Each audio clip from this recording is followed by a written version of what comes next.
Bonjour à toutes, bonjour à tous et bienvenue dans Le Bureau, saison 2, épisode 8, si ma mémoire est bonne, c'est ça?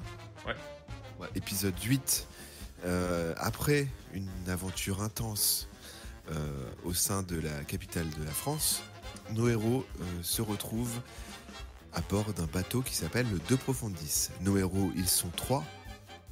Cette histoire est tirée de faits réels. Il y a à ma gauche Fred. Comment ça va, Fred? Bonsoir, très bien. Alors, et toi? Ça va très bien. Fred qui a eu plusieurs alias. Là, on est revenu plutôt pour l'instant encore sur Michel de la Plasie. On Effectivement. passera à votre identité secrète très prochainement. En face de moi, il y a Boag alias Jean-Claude Tromblon. Salut tout le monde. Et à ma droite, il y a Colombo Magré, c'est-à-dire Cole. Bonsoir. Bonsoir tout le monde. Nos héros s'apprêtaient donc à assommer quelqu'un. Puisqu'en fait, suite à l'exploration d'un bateau abandonné au bord d'une île grecque qui a popé de nulle part, qui est ressorti de sous l'océan du jour au lendemain, nos héros, à bord d'une expédition, sont allés voir un petit peu ce qui se passe sur cette île qui est sortie de l'océan. Et en pleine nuit, un bateau a longé le leur. Ce bateau était vide. Nous sommes dans un couloir, il fait nuit. Et Jean-Claude Tromblon allait assommer un visiteur inconnu. Et donc,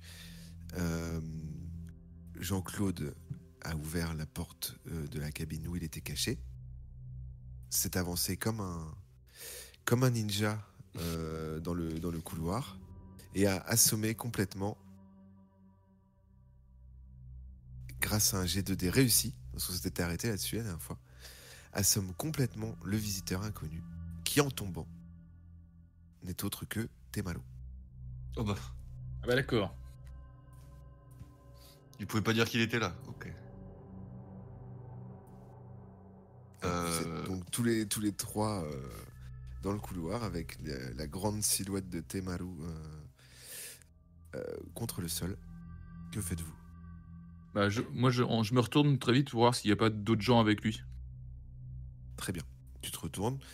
Ce qui a permis de détecter Temaru, c'était des bruits de pas et de la lumière. Et pour l'instant, tu n'entends pas de bruit de pas et tu ne vois pas de lumière de lampe torche. Est-ce que j'essaie de le réveiller, les gars? Ouais, il l'a assommé fort ou. Ah bah il a fait un 5, donc ouais, il est plutôt assumé fort. Avec le dos d'une hache en métal. Ah oui, je vais peut-être aller- Est-ce qu'on ne l'attacherait pas avant? Ah, tu veux des problèmes directs, toi? Ouais, il est pas clair déjà, moi je trouve. Bah, on lui enlève son arme, déjà. Ouais, au pire, c'est ça. On peut le désarmer,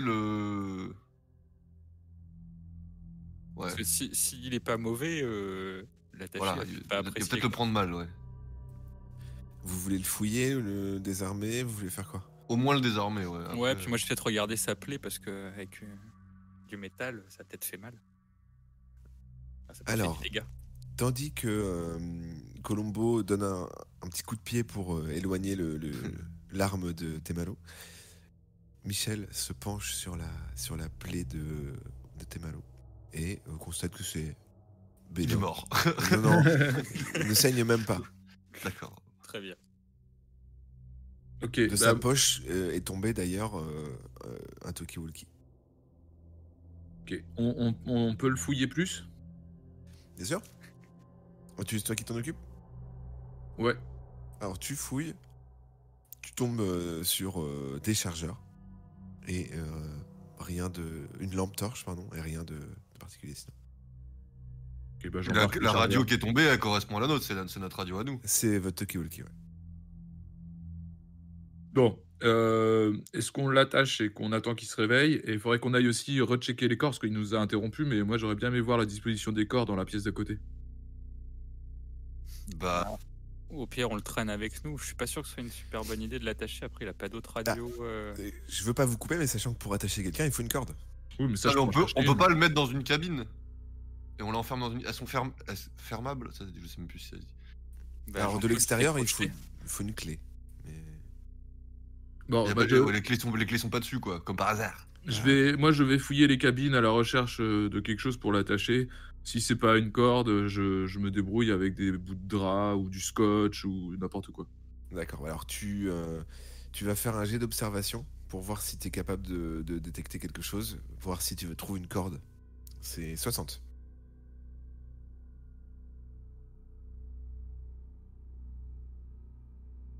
Oh. 69, tu ne vois rien de possible, de capable, enfin de choses qui puissent l'attacher, parce qu'il a quand même en plus une grosse carrure.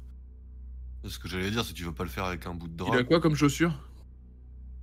Il a des chaussures, il est pieds nus parce qu'il avait des palmes pour vous rejoindre. Ok. Et vous avez le droit à un autre essai d'observation pour essayer de trouver, parce qu'on est dans un bateau, théoriquement il devrait y avoir des cordes. Ouais, c'est clair.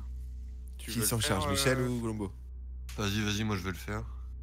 Je vais le faire. Hein. Ah bah vas-y. T'as lancé un mauvais dé. Ah merde. C'est un dessin qu'il pardon. faut faire. C'est indécent, pardon. La grosse triche, ouais, nickel. 47, c'est parfait. Après avoir fouillé un petit peu le navire, tu reviens triomphant en regardant Jean-Claude en disant bah, faudrait peut-être acheter des lunettes, monsieur le militaire. Ah, ça J'ai va. trouvé une corde. Bon, Qui on l'a. l'attache? Moi, je l'attache. Très bien. Euh, Tu connais quelque chose en eux puisque tu as quand même fait l'armée. Ça fait partie des formations. Tu vas quand même, évidemment, faire un jet d'agilité. Mais non, attends, remarque. On va pas faire de jet d'agilité tout de suite. C'est s'il se réveille, on éprouvera, on va voir si ton nœud aura bien tenu. Lui, il fera un jeu pour voir s'il Voilà. peut s'en sortir. Exactement.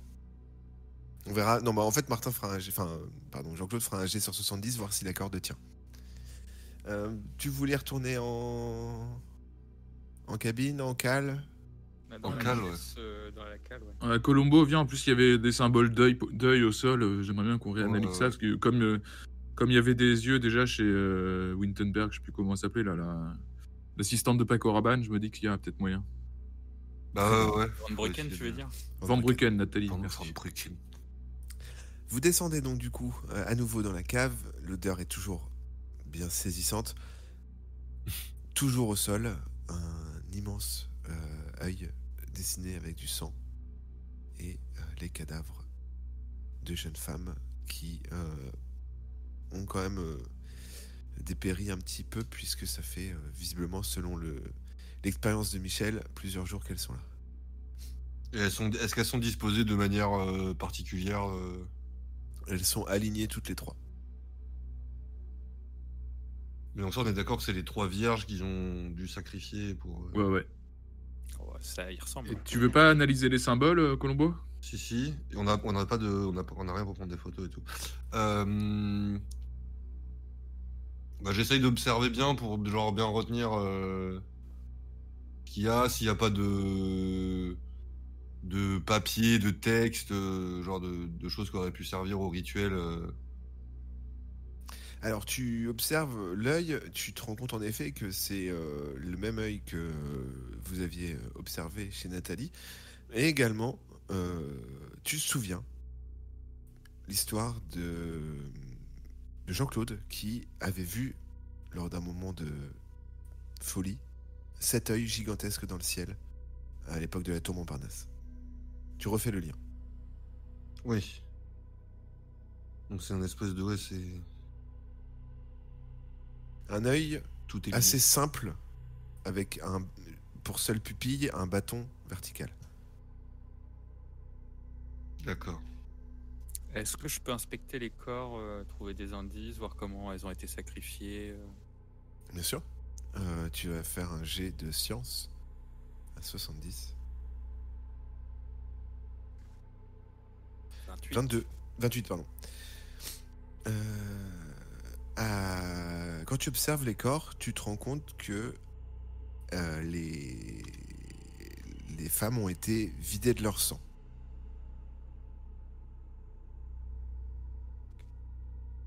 Et tu remarques des lésions au niveau des chevilles, ce qui sous-entend qu'elles ont probablement été pendues par les pieds. Bon, tout s'écoute, quoi. Ouais, ils auraient été saignés, quoi. C'est ça.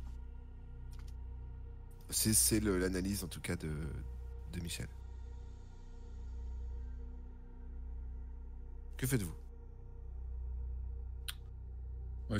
Alors, soit on essaie de réveiller Tamaru, soit on continue d'inspecter le bateau, mais je pense qu'il va falloir qu'on prenne des Si on est déjà au niveau de la cale, je pense que bon.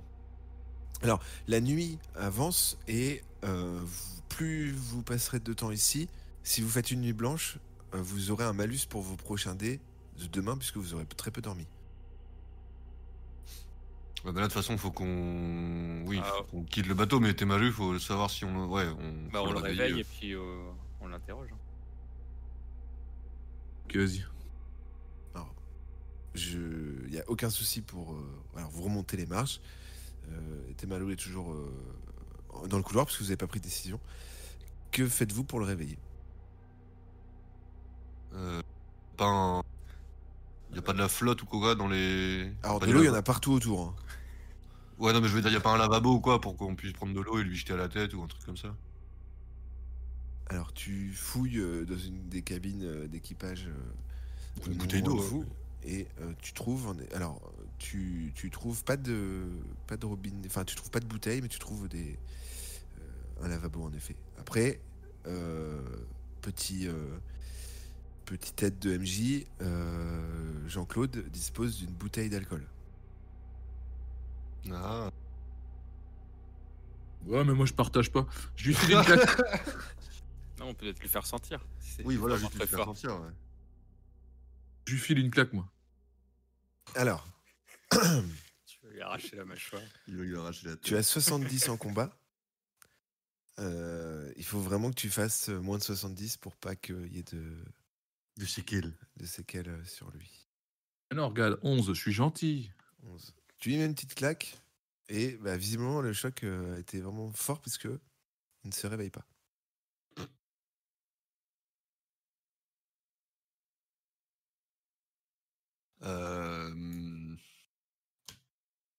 Mais Bon, bah vas-y, hein, je lui vide Non. l'alcool sur la tronche. Non, mais non, Non, fais-lui sentir déjà. Fais lui sentir. Ok, j'ouvre la bouteille, je lui fais sentir. Tu approches le goulot de la bouteille. Tu sentais des petits frémissements, mais pour le moment, Temaru est toujours inerte. Bon, bah, je lui jette de la flotte à la tête. Malgré toutes vos tentatives, le coup porté par Jean-Claude a bien assommé Temaru. Ah bah, j'ai bien bossé, Vous hein. ne parvenez pas à le réveiller pour le moment. On va pas le laisser là. On est obligé de le ramener avec nous, là. Bon, moi je reste, je monte la garde et un de nous va chercher le Zodiac sur l'autre bateau et on le ramène. Bah, il doit pas être loin le Zodiac s'il nous a rejoint quoi. Bah, lui, non, bah non, apparemment, il est venu en plongeur. Oui, mais il était sur le Zodiac, il devait pas être très loin. Ouais. Ouais, bah, ouais, faut faire ça, hein, on n'a pas le choix. Alors, Euh, qui de vous fait ça? Je vais chercher le Zodiac. Bah, moi, je sors avec Michel, pendant que Jean-Claude, il garde Temaru. Très bien. Michel et Colombo s'éloignent donc du coup du corps inerte de Temaru et de Jean-Claude, arrivent sur le pont principal et découvrent que le Zodiac est échoué contre la plage et que vous n'êtes pas très loin finalement puisque le De Profundis mouille très proche de la plage également. Bah. Vas-y, moi, qu'est-ce qu'on fait? Faudrait qu'on retrouve notre équipement, qu'on se rééquipe et qu'il y en ait un de nous deux qui. Vous décidez de le ramener? Bah, faudrait qu'on aille le Ok. chercher aussi. Il est pas très loin, qu'il est accessible et tout, ouais. On va dire que sous une quinzaine de minutes, vous ramenez le Zodiac et vous êtes prêt à charger Temaru dedans. Il s'est toujours pas réveillé. Ok. D'accord. Alors, comment vous y prenez? Parce que là, il va y avoir un jet à faire, parce qu'il va falloir faire descendre Temaru dans le Zodiac. Bon, on le fait basculer par-dessus le pont. Ouais, c'est un gros bateau ou... C'est un Zodiac. Et- Hein. Ouais, non, mais l'autre à côté. Ah, le vôtre? Ouais, il est quand même assez grand. Ouais. Le De Profundis, là? Ouais. Il y a pas un quai de chargement? Si, parce ou- qu'on avait trouvé un quai par l'arrière. Ouais. Bah, on l'emmène sur le quai et puis on le bascule dans le Zodiac. Très bien. Alors, un petit jet d'agilité de la part de vous trois, parce que vous allez vous y mettre à trois. Attends, parce Alors- qu'on a des stats différentes. Donc... Jean-Claude, t'as un 70. Alors, je commence. 66. 66. Tu commences à le soulever. Hop, tout se passe bien. Tu tends un petit peu le corps de Temaru à Colombo qui est lui entre les deux et qui va le passer à Michel après. Colombo, tu le rattrapes et tu le fais glisser à Michel. Tu as 40. Allez. 0-1. Tu gagnes Impressionnant. 5 d'agilité. Ah, yes. Tant ta performance, elle est importante. Incroyable. Tu fais un 0-1. Je vais le corriger tout de suite. Hop. 45. On garde la merde pour la fin, quoi. Et Michel, lui, est dans le bateau et s'apprête à recevoir le corps de Temaru. Enfoiré.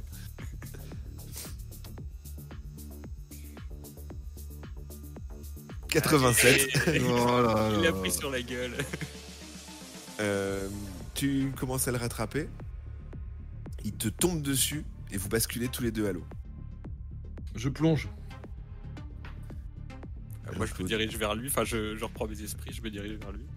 Très bien. Donc, Jean-Claude plonge. Comment vous y prenez pour remonter le corps Bah, moi j'y vais, je passe mon bras sous ses aisselles et je le remonte à la surface, quoi. Très bien, ça c'est ok. Donc le but maintenant c'est de le remettre dans le Zodiac. Colombo, toi t'es à l'intérieur du Zodiac? Ouais, j'essaie de le tirer. Bah, j'ai J'essaie peut-être de les monté aider, dans le quoi. Zodiac pour aider Colombo. Ok, très bien. S'ils sont d'accord. Très bon réflexe. Vous mettez tous les deux. Et on va avoir juste un dernier test sur la force de Boak pour hisser le corps de Temaru à l'intérieur du Zodiac. 4, c'est de parfait. problème. Vous mettez Temaru dans le Zodiac et vous faites quoi? Vous redirigez vers votre bateau? Ouais. Le Moussaka? Alors, c'est vers ça la Moussaka, ouais. Alors, vous retournez donc tranquillement sur une fin de nuit, hein, et il est bien 4h du matin. Vous accostez, vous remontez tranquillement le Zodiac et vous vous retrouvez donc du coup avec Temaru attaché à l'arrière du bateau. Et tout en sachant que le capitaine du bateau, Adolphe Mayarotis, n'est pas au courant que vous êtes parti dans la nuit. C'est vrai. Bah, faudrait on va mettre Temaru dans sa cabine à lui, non? Ouais, moi je reste dans sa cabine à lui. Très bien, donc vous remettez Temaru dans sa cabine. Temaru se réveille donc du coup et vous regarde interdit, disant mais qu'est-ce que vous avez fait? Pourquoi je suis attaché? Donc, bah, je le traduis à mes Ah, c'est vrai qu'il est grec. Aïe. Et je lui demande pourquoi il nous a pas prévenu de sa bouquin qui montait sur le bateau. Temaru vous dit j'ai vu la lumière sur le pont et j'ai cru voir quelqu'un, donc j'ai voulu venir vous aider et pas vous alerter par le talkie-walkie pour pas que votre présence soit signalée à l'intrus qui était sur le bateau avec nous. Mais quelle lumière! J'ai pensé voir quelqu'un qui était encore sur le bateau et vous m'aviez dit qu'il y avait personne à la radio, donc du coup je me suis dit bon bah je vais venir les aider. Pourquoi? Alors, je te laisse traduire, Michel.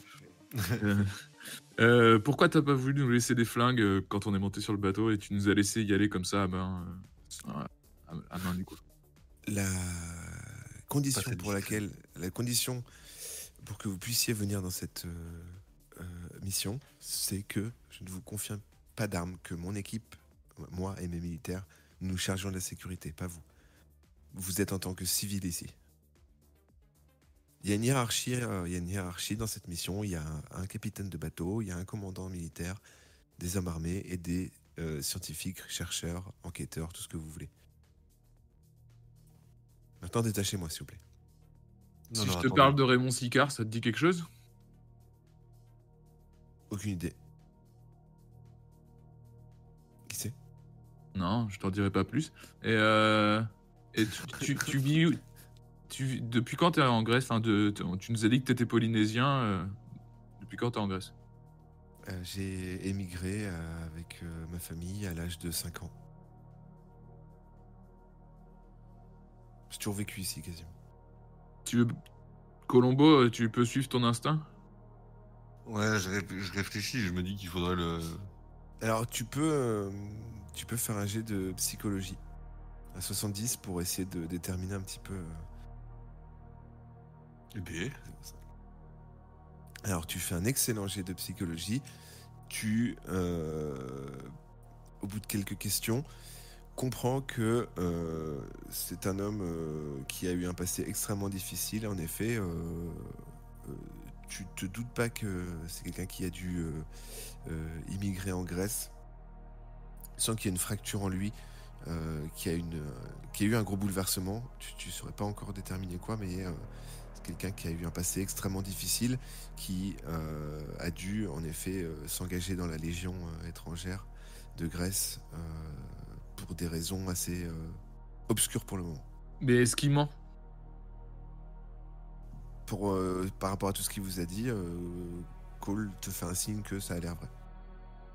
Bon, on le détache. ouais. Ouais. Oui. Bah, pour l'instant, on peut pas, on n'a rien qui On va pas le l'incrimine. garder Hein, avec donc, ça. On le détache, moi, on s'excuse, mais il aurait dû nous prévenir parce que du coup, Voilà.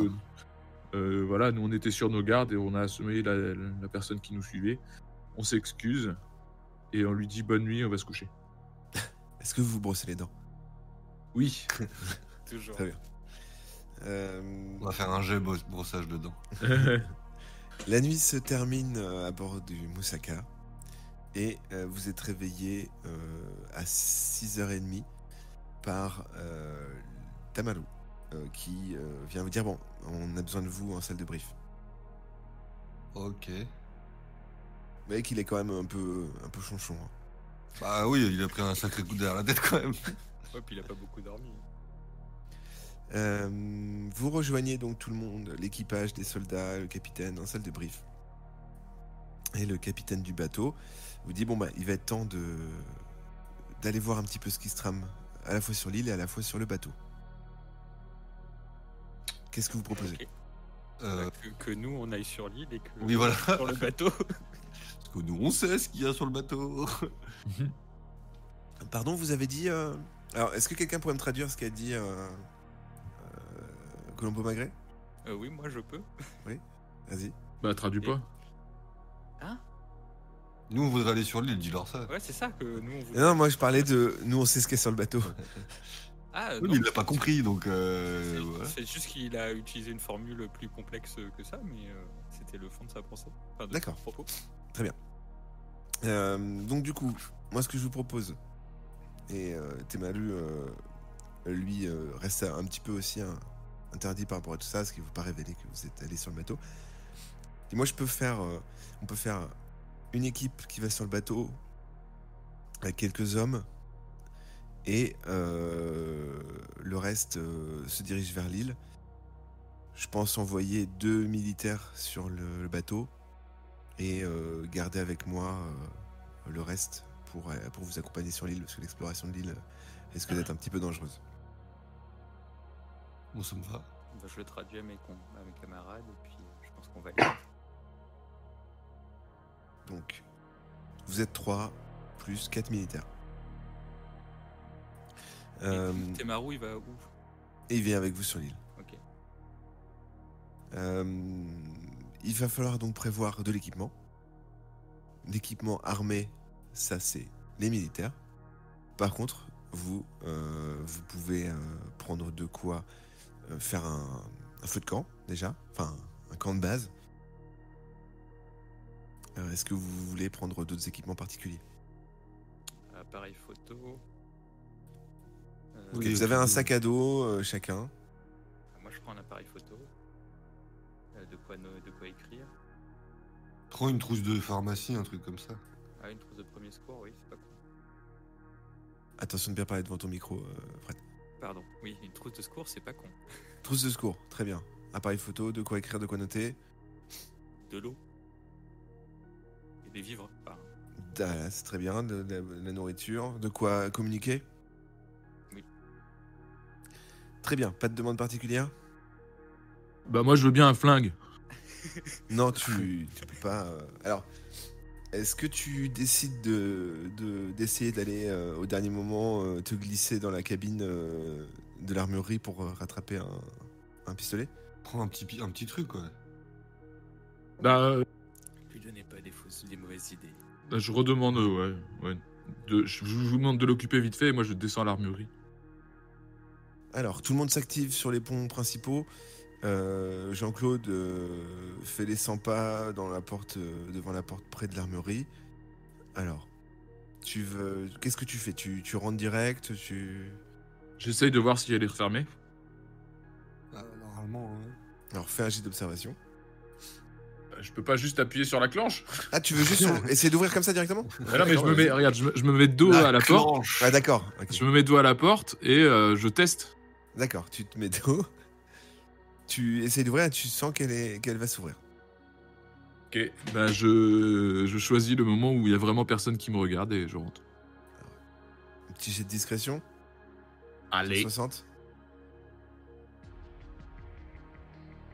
Oh. 0,7. Et ben décidément, alors, vous avez été quand même pas très chanceux sur la majorité des lancers de dés depuis le début de la partie et depuis le début du bureau, mais là, j'ai l'impression que les planètes sont alignées. Tu rentres discrètement dans l'armurerie et par chance, il n'y a personne. Tu as ton sac à dos et tu as 1 minute pour choisir ce que tu veux prendre. Je prends 2 pistolets. Est-ce que tu prends des munitions? Oui, évidemment. Est-ce que j'ai encore les chargeurs de Tamaru? Non, c'était rangé. C'était rangé, on lui a redonné. Bah, je prends donc 2 pistolets, 2 chargeurs et 4-5 chargeurs. Très bien. Tu redescends. Je regarde vite fait, il y a quoi d'autre dans l'armurerie là? Parce que qui t'a volé un truc Grenade, fusil, jumelles. Des jumelles. Je prends les jumelles. Mine. Une grenade aussi, peut-être. Une grenade et des jumelles. D'accord, très bien. Je laisse noter un. Ouais. Très bien. Tu commences à entendre des pas dans le couloir? Attends, y a pas des flares là, Si? Parce que si on est sur l'île et quoi, qu'on doit se faire voir. Vas-y, bah j'en prends aussi. Ok, très bien. Tu fais un bon stock dans ton sac à dos et tu ressors discrètement. Vous embarquez à bord d'un Zodiac, direction l'île. Comme tout est prévu, vous arrivez sur la côte nord de l'île. Le Zodiac, hop, s'échoue tranquillement sur le sable. Les militaires descendent d'abord, vous font signe de venir. Vous êtes sur cette île mystérieuse. Vous êtes peut-être même les premiers à poser le pied sur cette plage. Ah bah, on suppose que non, quand même. On suppose que les gens du bateau sont sur l'île, non? Possible, mais en tout cas peut-être pas sur cette plage. Oui, ouais. Elle paraît déserte en tout cas. Et vous sentez l'âme de Christophe Colomb, l'âme J'ai d'aventurier. cru que tu allais dire Christophe Beteux. L'âme de Christophe Beteux se joindra à vous. Au fond de lui, Colombo Magret a une pensée pour Christophe Beteux. Il se dit, il aurait aimé cette plage. Oui. Les militaires se séparent un petit peu. Que décidez-vous de faire? Est-ce que là, s'ils se séparent un peu, est-ce que je peux donner un flingue à l'un des deux sans se faire voir? Alors, tu décides de le donner à qui? Les deux, c'est de l'agilité là. Ah bah, pas par rapport aux stats. Et Colombo, allez. Allez, je prends le pistolet. Et je lui donne un chargeur. Ah, tu vas quand même faire un jet de discrétion. Ah, qui, lui ou moi, du coup? C'est Je t'ai Jean-Claude. demandé avant s'ils étaient loin ou pas, parce que sinon j'attends plus tard. Hein. Ah bah comme tu veux. Bah, j'attends plus tard, du coup. Ok, très bien. Alors, Fais chier, Jean-Claude qu'est-ce que- s'approche de Colombo, puis finalement recule. Voilà. Vous êtes tous prêts quand tout à coup, un immense grondement semble parvenir du centre de la Terre. Ça tremble. La roche tremble, le sol tremble. Un bruit sourd vous prend aux oreilles. C'est un tremblement de terre qui secoue l'île extrêmement violemment, au point que vous manquez tous de tomber au niveau du campement. Enfin, du campement de la plage. Est-ce qu'il faut pas mieux rester sur la plage dans ces cas-là? Ne pas aller sous les cocotiers, effectivement. Il va pas y avoir. Bon, pour le moment, le sol gronde. Vous voyez, vous entendez que des rochers dévalent les pentes des collines. Michel, tu vas me faire un jet d'agilité.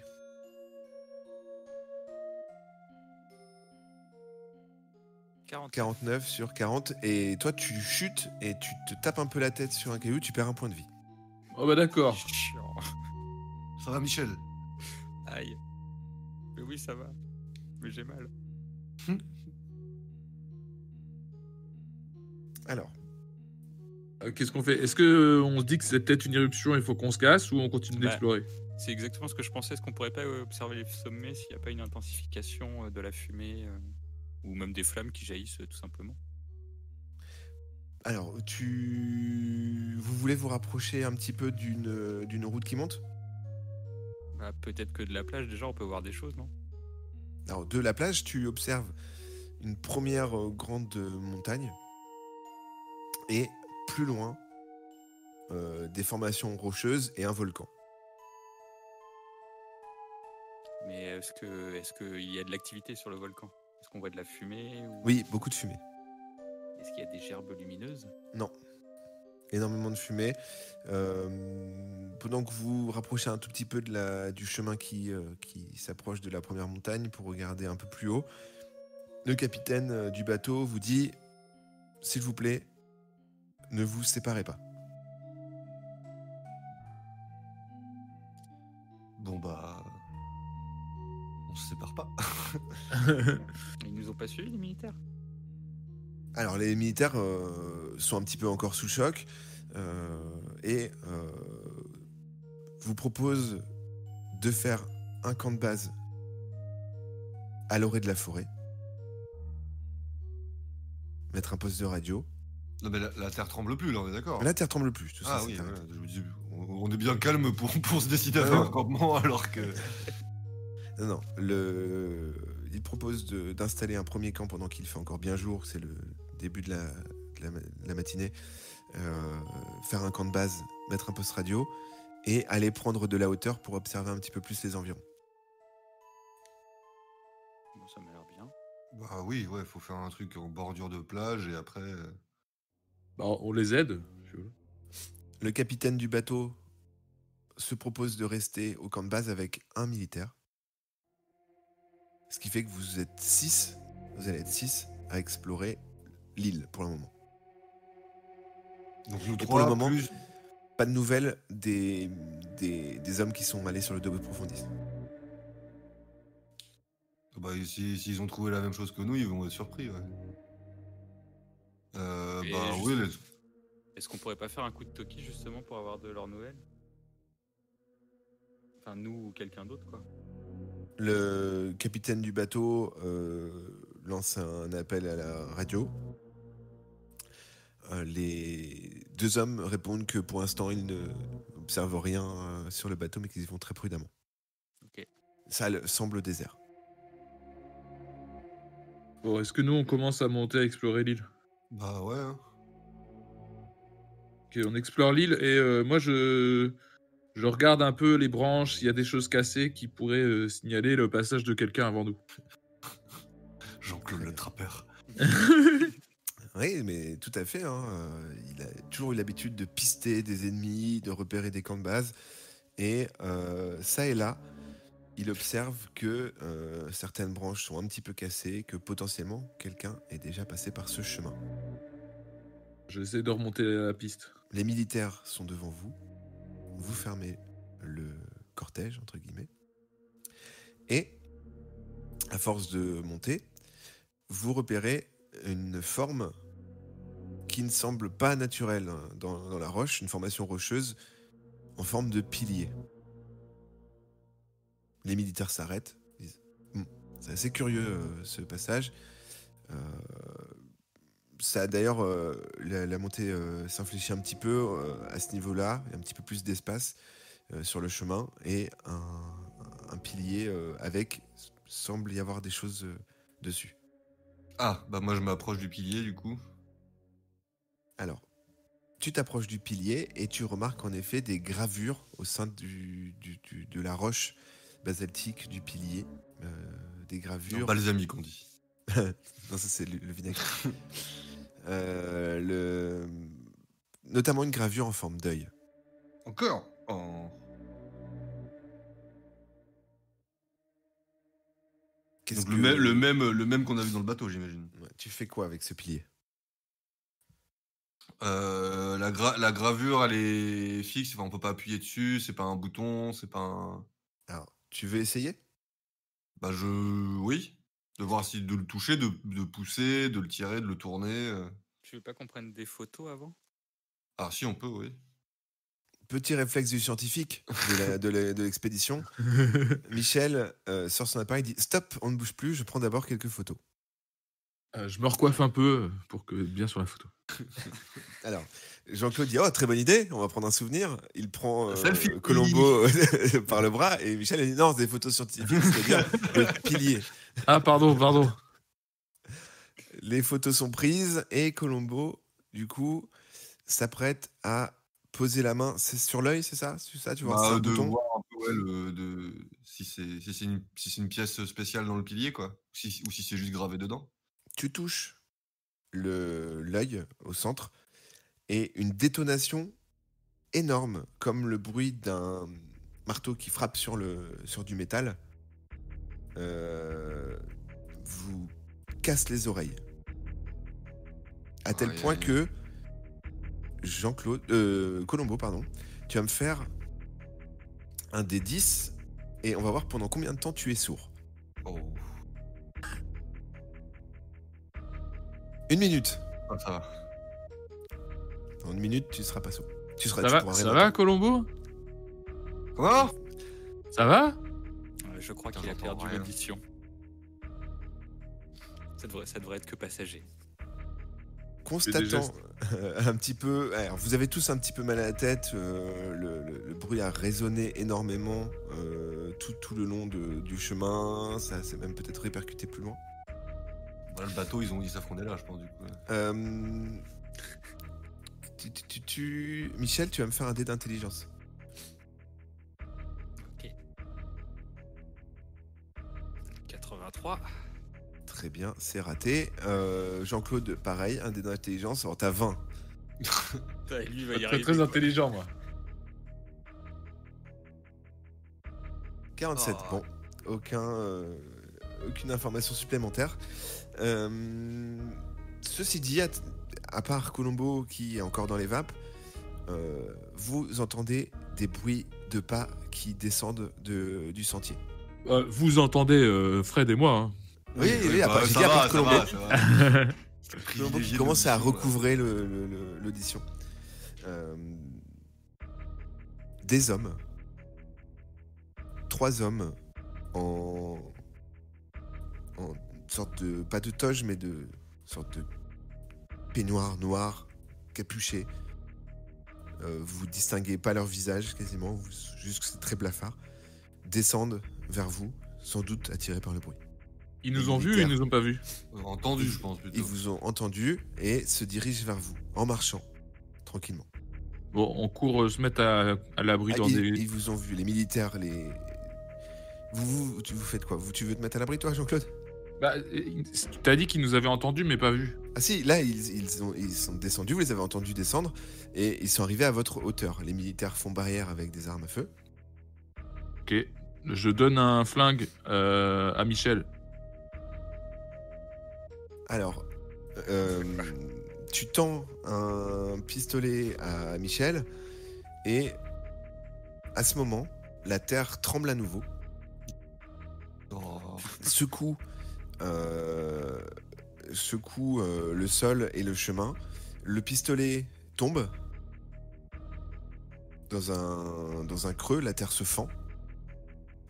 Pas de chance, vos sacs à dos dans le mouvement vous échappent, vos équipements vous échappent. Certains tombent par terre, certains tombent à l'eau. Les militaires, eux, se précipitent à la poursuite des hommes qui étaient descendus mais qui, avec le tremblement de terre, avaient fait demi-tour. La terre se secoue encore, vous tombez, vous perdez chacun un point de vie. Oh. Et la terre semble un petit peu se stabiliser. Bon, alors. Est-ce qu'on voit toujours d'où on est, le panache de fumée, pour voir si ça s'est intensifié ou pas? Non, là vous avez trop tourné sur le chemin près de la montagne pour voir. Vous voyez toujours de la fumée, hein, mais paraît pas foncièrement différente. Alors, il vous a pas échappé que pendant toute cette agitation, donc vos équipements se sont un petit peu dispersés ça et là. Certains sont tombés dans des failles qui se sont creusées dans le sol. Et surtout que les militaires ont poursuivi les 3 hommes sur le sentier qui remonte vers le haut de la montagne. Vous pouvez courir à leur poursuite ou rassembler vos affaires. Moi, je rassemble mes affaires. Bah ouais. Bah oui. On laisse les militaires faire leur travail de militaire. On n'est pas armés, de toute manière. Oui. On va leur jeter quoi, des cailloux? Vous rassemblez donc du coup, il vous reste un sac à dos avec un peu de nourriture, un talkie-walkie qui permet de communiquer avec la radio du campement et 2 chargeurs Et combien de... et des jumelles. Et un seul flingue? 0 flingue. 0 flingue. Pas de chance. On se croirait dans un film. Bon, bah, maintenant, on retourne voir les militaires. Vous allez à la poursuite, vous remontez à la poursuite des militaires et surtout aussi des 3 hommes. Quand, sur le côté du chemin, vous retrouvez Temaru, couvert de sang, au sol. Il vous regarde et il vous dit « C'était un piège, c'était une embuscade. » Ah bon? Ils ont eu. Qui ça? Ils ont eu les autres. Il est sauvable, transportable? Ça, vous le découvrirez la semaine prochaine, dans le prochain épisode du Bureau. Merci en tout cas de nous avoir suivis. On laisse nos aventuriers sur le bord de la montagne avec un Temaru va crever. Temaru qui est encore dans une mauvaise posture. Je vous dis donc à la semaine prochaine, les gars. Yeah. Yes. Ouais. Merci encore de nous écouter. Ciao tout le monde. Ciao. Putain, les tremblements de terre, ils sont pas sympas, quoi. Je me fais chier à voler des flingues. Et voilà, tout ça pour qu'on passe à la jaille, quoi, putain.